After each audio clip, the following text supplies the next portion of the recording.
Hey guys, and welcome back to the channel. So the discussion about EVM functionality through Ethermint Injective SDK, EVMOS SDK, and Solidity off-chain compiler seems to be coming back up. And this was a discussion that was had, I think last year. We'll be going over it in the video. We'll be going over a few different things. And more importantly, we'll be diving into this EVM side of things, the cross-chain functionality, and the things that are going on behind the scenes, not in LUNC, but externally in the Cosmos, Osmosis, Ethereum, and more importantly, Solana. Solana is a big mover at the moment, and they've just rolled out an update to deal with all of the congestion, all of the traffic, and all of the backlogs.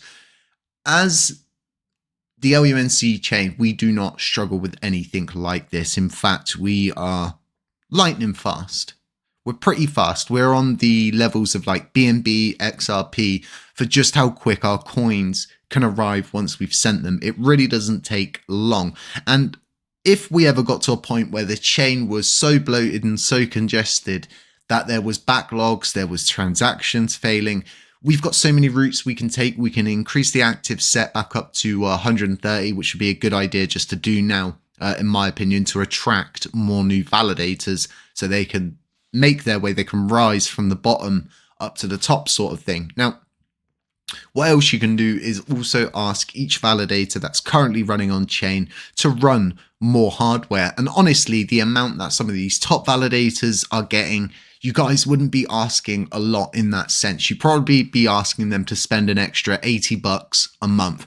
At that point of the chain being so bloated, so many transactions happening, the price would have gone up so much, it wouldn't be so much of an issue. So when it comes down to all of these cross-chain sort of things, I think real deep into it, and I think, well, what kind of penances are those chains going to bring over?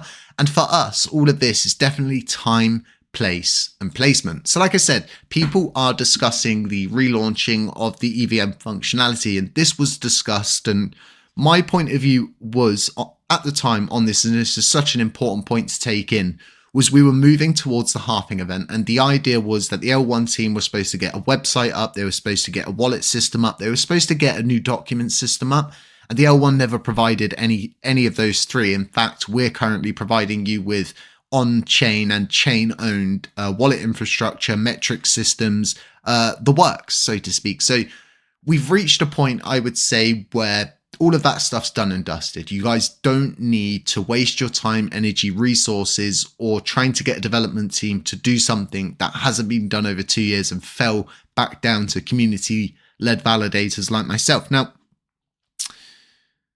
what you're going to need is a development team specifically that deals with EVM functionality. And what I mean by this is they know Cosmos, they know Ethereum, they know Solana. You're going to need a full stack. You're going to need a really smart guy to see all of this through, and it's not going to be something I don't think genuine labs are going to pick up. They're not here to develop, I don't think, a vision. Does that make sense? To me, it doesn't seem like they are. They're here to develop and keep the chain functional, and I could be wrong. They might pick this up and they might decide to do this. But if you are to follow this route, if we are to start doing this and think to ourselves, well, the halving event's here, we're very close to it. Is this worth doing? I would say at this point, yes, because you've got Genuine Labs doing what they're doing absolutely great. Okay, so we've got money in the community pool, right?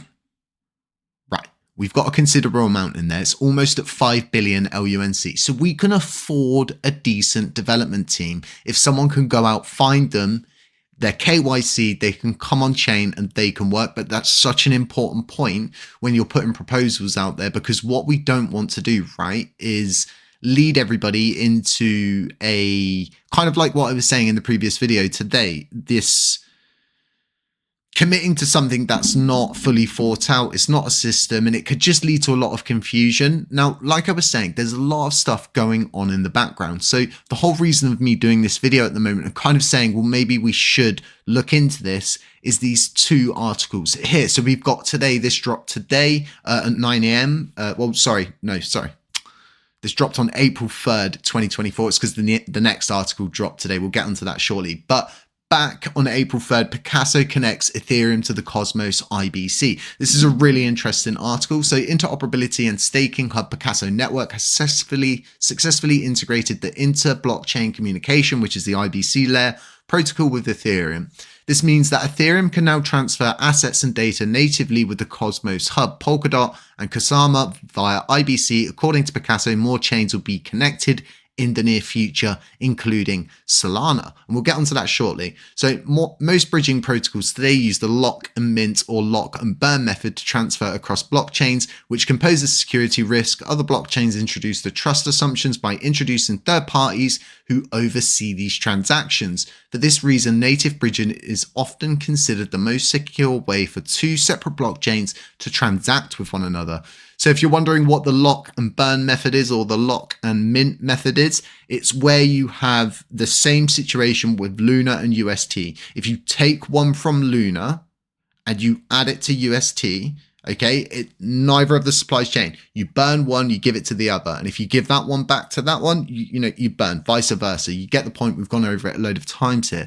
So that's the normal way to do things. So these guys are doing things a little bit differently. So the IBC originated in the Cosmos ecosystem and enables native bridging of tokens, messages, and accounts. To bring IBC to Ethereum, the Picasso team made changes to the IBC and created an IBC stack on Ethereum. And according to Picasso, there are two light clients involved in the Ethereum IBC connection, and these relayers are responsible for transferring IBC packets between Ethereum and connected chains. So this is all really good. This is really, really positive considering people are talking about the EVM functionality once again. So now let's bring up the article that I got confused with. And like I say, they were talking about that in this article about extending this bridge to Solana and interconnecting not only Ethereum and the Cosmos, but the Ethereum, Cosmos, and Solana all together in a nice trifecta of a move. I mean, this is insane technology because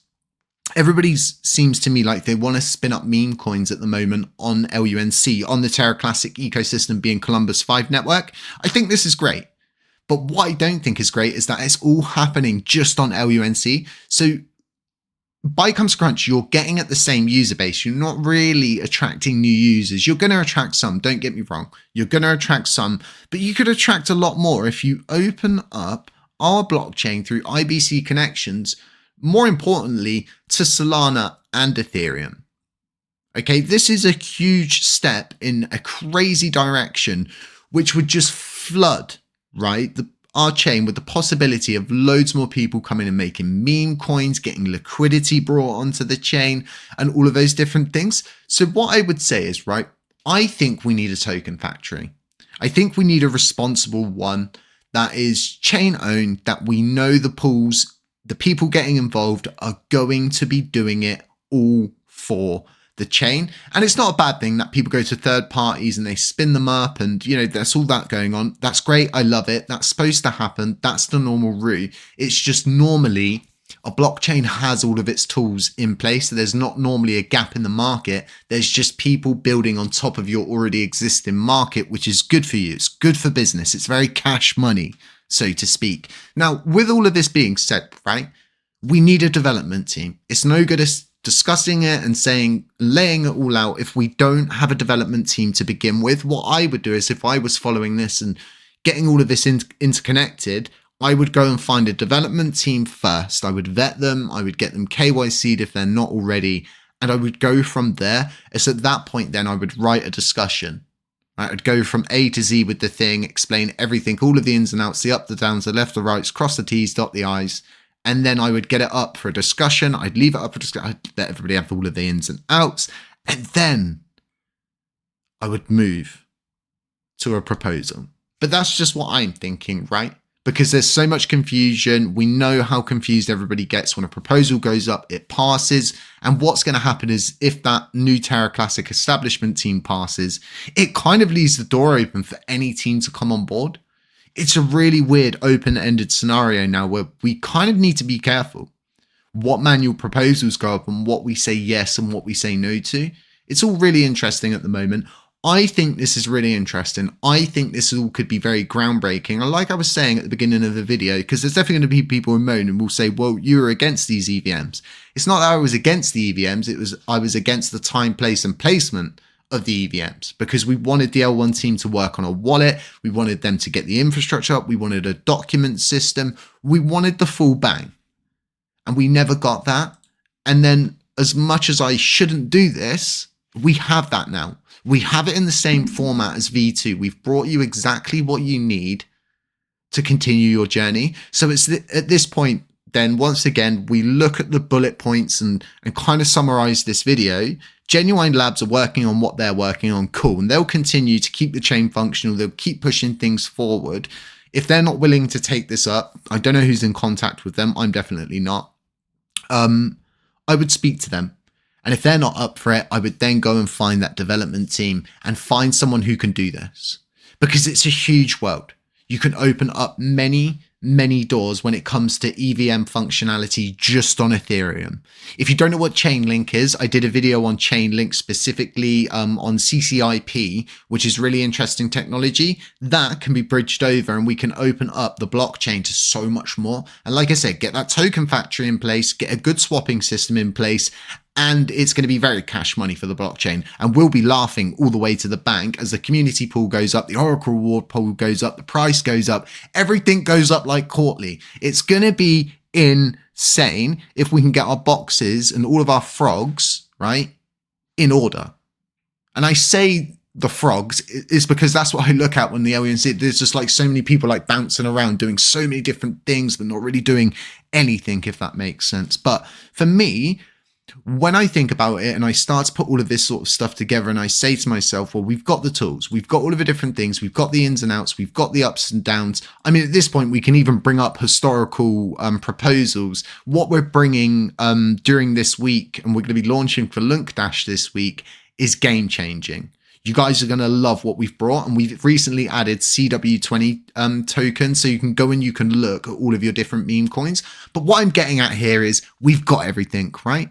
We've got all of the stuff, we've got all of the bells and whistles, we've got the endpoints, we've got everything we need. And I think the time is now to say to ourselves, well, we've got a lot of money in the Oracle rewards pool. We've got a lot of funding. Let's find developers, let's get people KYC'd, and let's get moving. Because I don't want to be the only guy spinning stuff back up and getting back on track and thinking to himself, well, I'm going to focus on what I was building and what I was developing, and bring that back forward, and not think to myself, I'm doing too much, or I'm covering too much on the LUNC chain. At the end of the day, if we're capable of building these things and developing them, we're going to build and develop them. So like I was saying, right, the CW20 tokens, all of these different things, we can do a lot, right? We can do a lot when it comes down to the blockchain, the technology.